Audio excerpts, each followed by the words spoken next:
అమ్మ నీ దగ్గర బోలెడంత శక్తి ఉంది. ఎవరైనా శక్తి ఉన్న వాళ్ళు ఏం చేస్తారు, ముందు బిడ్డలకి చూసుకుంటారు. పెద్ద కొడుకు విఘ్నేశ్వరుడికి ఏమైనా చేద్దామంటే ఏం చెయ్యాలి, ఆయనే పరమశక్తి వస్తుడు, ఇంకా నువ్వు ఆయనకేం చెయ్యక్కర్లా. ఇక రెండో వాడు సుబ్రహ్మణ్యుడు మహాజ్ఞాని, ఆయనకేమీ చెయ్యక్కర్లా. మీ ఆయన మహానుకో అమ్ముణ్ణి కలిచేశాడు, ఇంకా ఆయన వివాహం ఎందుకు చేసుకుంటాడు.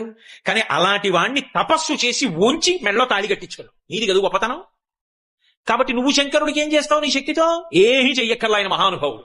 మరి నీ శక్తి అంతా ఏం చేస్తావు, పెద్ద కొడుక్కి నువ్వేం చెయ్యక్కర్లా, రెండో వాడికి చెయ్యక్కర్లా, మీ ఆయనకి చెయ్యక్కర్లా, మీ శక్తిని అంతటిని ఏం చేస్తావు అంటే నన్ను వచ్చి అడగక్క. ఎవడైనా వచ్చి ఆవిడ దగ్గర ఇలా వంగితే చాలట, అప్ప ఒక్కడ దొరికాడు రాని ఇవ్వడానికని ఇచ్చేస్తుంది.